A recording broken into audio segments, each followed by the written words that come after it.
Welcome to Pavis kitchen. இன்னைக்கு பவிஸ் கிச்சனில் நம்ம ஒரு ஃப்ரை ரெசிபி தான் பார்க்க போகிறோம். Baby corn fry. அப்போது வெதர் வந்து ரொம்ப சில்லுன்னு இருக்குது, அதனால இந்த மாதிரி ஃப்ரை சாப்பிட்டா ரொம்ப நல்லாயிருக்கும். இப்போ அதுக்கு தேவையான இன்க்ரீடியன்ட்ஸ் என்னன்றதை வந்து நம்ம பார்க்கலாம்.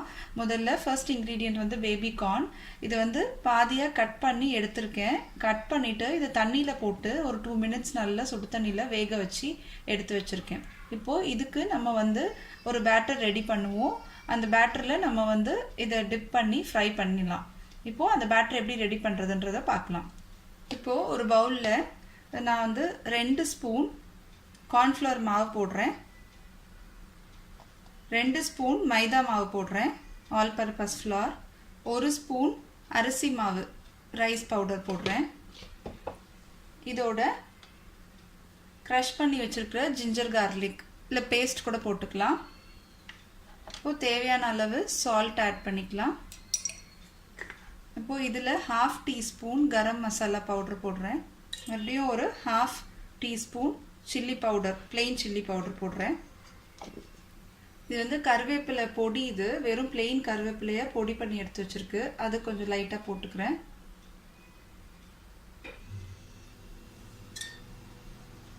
இப்போது கொஞ்சம் தண்ணி ஊற்றி இந்த பவுடர் நல்லா மிக்ஸ் பண்ணிக்கலாம். இதில் தண்ணி ஊற்றி நல்லா இப்படி மிக்ஸ் பண்ணி வச்சுக்கலாம். இங்கே பாருங்கள், இந்த மாதிரி கன்சிஸ்டன்சியில் இருந்தால் போதும். இப்போது நம்ம பேபி கார்ன் எல்லாத்தையும் இந்த மாதிரி போட்டு இதில் டிப் பண்ணி எடுத்து நம்ம ஃப்ரை பண்ணிக்கலாம். இப்போது நான் எண்ணெய் சூடாயிட்ருக்கு. இப்போது ஒரு 2 டேபிள் ஸ்பூன் எண்ணெய், சூடான எண்ணெயை இந்த மாவில் ஊற்றிக்கிறேன். இப்போ கொஞ்சம் கிறிஸ்பியாக வரும். இப்போ பாருங்கள், எண்ணெய் நல்லா சூடாயிருச்சு. இப்போது நம்ம அந்த பேபி கார்ன் போட்டு ஃப்ரை பண்ண ஆரம்பிச்சிடலாம்.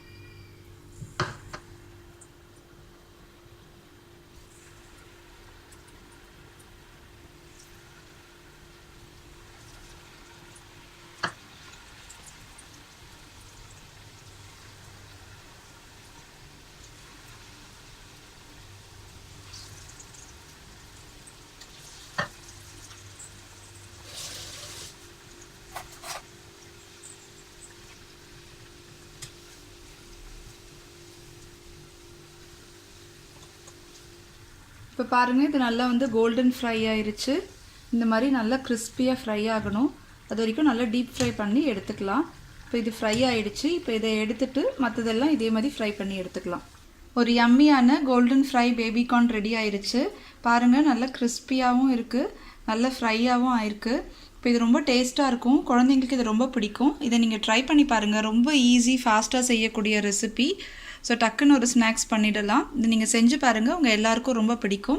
இன்னொரு இன்ட்ரெஸ்டிங்கான ரெசிபியோடு உங்கள் எல்லாரையும் மறுபடியும் மீட் பண்ணுறேன். டில் தென், ஸ்டே டியூன்ட். பாய். தேங்க்யூ.